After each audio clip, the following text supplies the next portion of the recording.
चूजों आने से पहले मैंने ये व्यवस्था कर दी थी, जैसे भूसी, एक तो मोटी भूसी डालना। फिर सब में बड़ी बात, मैंने चिकगार्ड मंगवाए थे। जो चिकगार्ड के गोले बनते हैं ना, उसमें बच्चे पालने में सर्दियों में इतनी वो दिक्कत नहीं आती। इससे जो पहले मैंने अलॉट डाला था ना, उसमें समतम 1 लाख करीब मेरे को फ़ायदा हुआ था, जो 1500 बर्ड थे।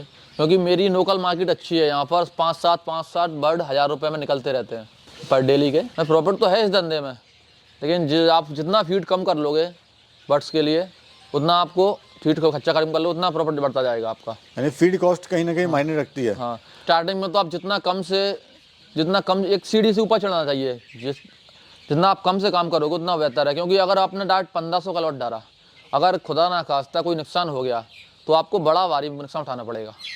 दोस्तों, स्क्रीन पे जो आपको नंबर दिखाई दे रहा है, ये ऑल इंडिया किसान भाइयों का नंबर है, जिसमें आप भी जुड़ सकते हैं और अपने बिजनेस को कई गुना बढ़ा सकते हैं। इस ग्रुप के द्वारा आपने मुर्गी, चूजे वगैरह खरीद सकते हैं, साथ में बेच भी सकते हैं। और आपको कोई समस्या आती है तो उस समस्या का भी आप समाधान पा सकते हैं। अगर आप इस ग्रुप से जुड़ना चाहते हैं तो साल का 300 रुपये पे करके इस ग्रुप का हिस्सा बन सकते हैं। नमस्कार भैया, इंडियन फार्मिंग टेक्निकल चैनल में आपका एक बार फिर से स्वागत है। दोस्तों, आज हम पहुंचे ग्वालियर के डबरा जिले में।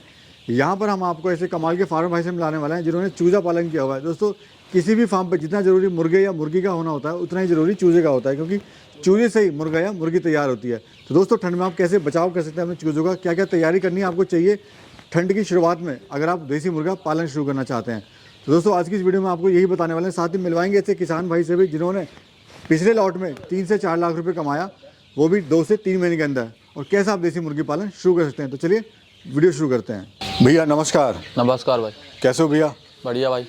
आज काफ़ी दूर से आए हैं आपके फार्म पे। हाँ। थोड़ा सा हमारे जो दर्शक आपको देख रहे हैं, अपना और अपने फार्म का परिचय दीजिए। मेरा ये डबरा में फार्म है। इस फार्म का नाम ठाकुर देसी मुर्गी फार्म के नाम से फार्म है मेरा। तो करण भाई, आप कब से सोनाली ब्रीड का जो काम है वो कर रहे हैं? इससे पहले आप क्या कर रहे थे? इससे पहले मैं खेती बाड़ी में पापा का हाथ बटाता था। फिर साइड इनकम के लिए मुझे लगा कि सोनाली मुर्गी पालन अच्छा बिजनेस है, तो इस धीरे मैं इस बिजनेस में काम किया मैंने। तो गांव में डेयरी फार्म करते हैं, मछली पालन करते हैं या कुछ और भी करते हैं, लेकिन आपने मुर्गी पालन का क्यों आपको अच्छा लगा? क्योंकि डेयरी फार्म में बहुत मेहनत है और हमेशा उसके लिए चाहिए एक आदमी। इसमें सुबह शाम का काम है, ज़्यादा अपनी मेहनत भी नहीं है और प्रॉफिट भी अच्छा है। और सेलिंग में कोई इसमें समस्या आती है? नहीं, मेरे आसपास यहाँ मार्केट बन चुकी है, जो कटर वालों, फेरी वालों और लोकल मार्केट में मेरी मार्केट बन चुकी है, तो मेरे को कोई इशू नहीं आता है। अच्छा सर, ये ब्रीड कौन सी है ये बताइए? ब्रीड मेरी सोनाली है। और चूजा कहाँ से लाए थे, कितने का लाए थे आप ये? चूजा मैंने डीलर है झांसी में, उनसे मंगवाया था। और चूजा मेरे को 19 रुपये का पड़ा था, 29 रुपये का एक चूजा ही पड़ा था। हाँ, चूजा। जब आप ये चूजा लाए थे तो इसको वैक्सीनेशन करा हुआ था? हाँ, हमने वैक्सीन जो बोला तो था कि वैक्सीन करा के दिया है, फिर पता नहीं। तो आपको कुछ लगा है कि वैक्सीनेशन नहीं करा? हाँ, वैक्सीन करा के, क्योंकि मेरी मोर्टिलिटी बहुत कम हुई है। जो 2% एक्स्ट्रा थे 1000 में, 20 के करीब मेरी मोर्टी हुई है। जब भी हम चूजे लाते हैं, खासकर सर्दियों में, तो तैयारियां स्पेशल करनी पड़ती हैं इसके लिए, ताकि चूजा ना मर जाए सर्दियों में। तो आपने तैयारियां क्या क्या करी थी इसकी, ये बताइए। सर्दियों में चूजों की देखरेख ज़्यादा रहती है, तो मैंने ये हीटर मंगवाए थे उन्हीं से। इलेक्ट्रिक हीटर हैं, जो बल्ब हैं, जो अभी मंगवाए थे मैंने, उनके लिए चूजों आने से पहले मैंने ये व्यवस्था कर दी थी। जैसे भूसी, एक तो मोटी भूसी डालना। फिर सब में बड़ी बात, मैंने चिकगार्ड मंगवाए थे। जो चिकगार्ड के गोले बनते हैं ना, उसमें बच्चे पालने में सर्दियों में इतनी वो दिक्कत नहीं आती। चिकगार्ड कौन सा होता है, थोड़ा समझा दीजिए हाथ से। वो चिकगार्ड होते हैं ना, सफेद कलर के गोले, उनके गोले बनते हैं। हाँ। तो गोले में क्या, सर्दी के चक्कर में बच्चे इकट्ठे नहीं होते, और जो कोने वालों में होते हैं उनमें इकट्ठे होकर मोर्टी ज़्यादा हो जाती है। यानी जो बच्चा है एक जगह इकट्ठा नहीं हो पाता और अपना घूमता रहता है वो। इसीलिए मैंने रात में यहाँ पर लगातार 5 दिन, सुबह शाम रात में, मतलब 24 घंटे यहाँ में रहा। और जो चूजा आप लाए थे, कितने ग्राम का लाए थे?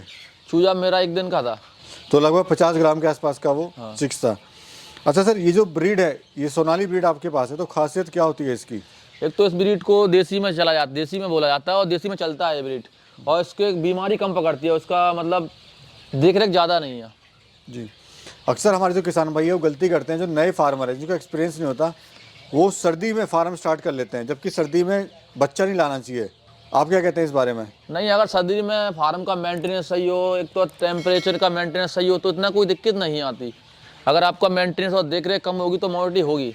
सर्दियों में जैसे इनको ताज़ा पानी, मोटर का ताज़ा पानी, गर्म पानी देने में कोई दिक्कत नहीं आती। और आप टंकी का भरा हुआ पानी दोगे तो इससे बच्चों को सर्दी लग सकती है, ये ध्यान रखें। हाँ। अच्छा सर, कितने जगह में कितना चूजा डालना चाहिए? मेरा तो अभी ये 2880 में लगे 2200 वर्ग फुट में 1000 बच्चे हैं। तो वैसे मेरा फार्म 2500 के करीब बच्चों बर्ड्स के लिए है। तो अभी कितने महीने में आपका चूजा तैयार हो जाएगा?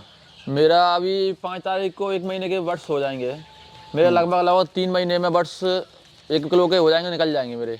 1 किलो के बाद जो कटर वाले फेरी वाले सेल करना स्टार्ट कर दूंगा मैं। अच्छा, ऐसा क्यों? आप 1 किलो, लोग तो उसको पूरा बड़ा करके 1.5 किलो का, 1.25 किलो का बेचते हैं।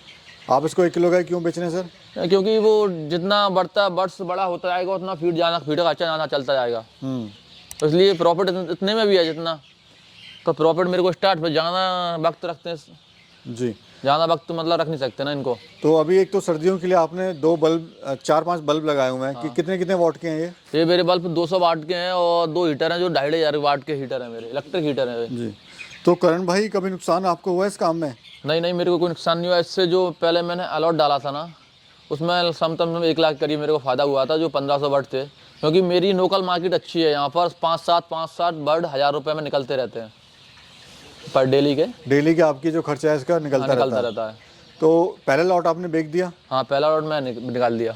उसमें कितना फ़ायदा हुआ था, कितना उसमें खर्चा आया था, कितने दिन में? उसमें मेरा 3 लाख करीब खर्चा आ गया था। और मैं वो सर्दियों में मुर्गी अंडे के लिए पाली थी मैंने, लेकिन मेरी अंडे की मार्केट इतनी बन नहीं पाई। जो मतलब जितना अंडे खर्चा हो रहा था उससे अंडे सेल नहीं हो रहे थे। तो इसी कारण मेरे को वो मुर्गी वाली अंडी सेल करने पड़े, मुर्गी सेल करने पड़े। तो करण सर ये मुझे बताइए कि अगर कोई फार्म स्टार्ट कर रहा है देसी मुर्गी का, तो वो अंडे के लिए करे या फिर मीट के लिए करे?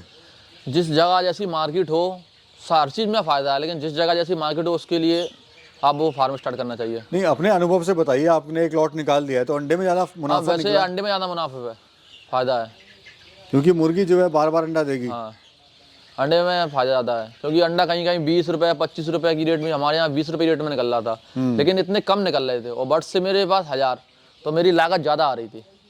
और सर आपके यहाँ पर रेट क्या चल रहा है अभी, अगर लाइव मुर्गे की बात करें या मुर्गी की बात करें तो?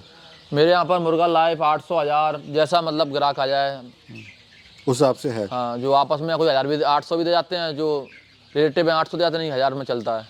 और खाने में इनको आप क्या क्या खिला रहे हैं? खाने में मैं बरसीम, जो कुटी डली है, घर का वेस्ट है, अभी तो फिर मैंने स्टार्टर खिला रहा हूँ क्लोरर का। जी, तो जो आप एक कुट्टी डाल रहे हैं तो इससे कुछ फ़ायदा होता है? हाँ, इससे फीड कॉस्ट कम आता है, ये फीड कॉस्ट कम आता है इससे। और दिन में कितनी बार आप देते हैं? दिन में मैं 3 बार 3 बार देता हूँ। और हम देख रहे हैं आपने जो है फर्श पे ये जो मिट्टी है इस पे आपने ये भूसी डाली हुई है। हाँ, तो क्या फ़ायदा होता है, क्यों ज़रूरी है डालनी? एक तो ये चिक्स के लिए ये तापमान मेंटेन बना रहता है, एक तो फिर फार्म की फर्श भी गीला नहीं होता, तो बीमारी भी कम आती है। और ये गंदगी भी नहीं फैलती इससे। थोड़ा गद्दा टाइप भी इससे हाँ, बना गद्दा टाइप रहता बना है रहता है। और नमी जो है नहीं रह पाती, क्योंकि अगर फार्म पे नमी रहेगी, जैसे बीट वगैरह करते हैं, तो उससे बीमारी आ जाती हैं। हाँ, अच्छा, ये जो पूरा एरिया है आपके फार्म का, ये कितना एरिया है सर? ये मेरे फार्म का 2880-2200 वर्ग फुट करीब है। 2200 वर्ग। और क्या लागत आई इसको बनाने में फार्म को पूरे? ये 4 लाख 4.5 लाख करीब मेरी इस पर लागत आई, क्योंकि मैंने हैवी मटेरियल लगाया है जिससे कि लंबे टाइम तक भी चलेगा ये। आप प्रॉफिट कितना ले लेते हैं? अभी मेरा पहला लॉट डाला था तो 3-4 महीने में मेरे 1 लाख मिला था। मैं प्रॉफिट तो है इस धंधे में, लेकिन आप जितना फीड कम कर लोगे बर्ड्स के लिए, उतना आपको फीड को खर्चा कम कर लो, उतना प्रॉफिट बढ़ता जाएगा आपका। यानी फीड कॉस्ट कहीं ना कहीं मायने रखती है। हाँ, अब मैं ट्रेनिंग भी लूँगा, जैसे अजोला उगाना हुआ, मुझे गेहूँ ऑर्गेनिक गेहूँ होते ना, उन्हें उगाने के लिए खिलाते ना, वो ट्रेनिंग लेना है मेरे को। अजोला उगा के अजोला खिलाना है इनको। जी जी, जो अपना जितना हो उतना फीड घर का बनाना कि वो कर लूँगा मैं। अच्छा सर, ट्रेनिंग वगैरह आपने इसे नहीं लिए, तो क्या अगर कोई हमारा किसान भाई इसको शुरू कर रहा है तो उसको ट्रेनिंग वगैरह लेनी चाहिए क्या नहीं लेनी हाँ, चाहिए? वैसे ट्रेनिंग वगैरह लेनी चाहिए, क्योंकि मेरे सपोर्ट के लिए मेरे भाई थे एक, उनका फार्म है, उन्होंने ट्रेनिंग ली हुई थी, तो मेरे को इतनी दिक्कत नहीं आई। अगर बिना ट्रेनिंग के आप वो लोगे तो इसमें पैसे लगता है। अगर कहीं ना कहीं आपको नुकसान हो गया, फिर आप दोबारा काम करने में हिचकिचाओगे, इसलिए आपको ट्रेनिंग लेना ज़रूरी है।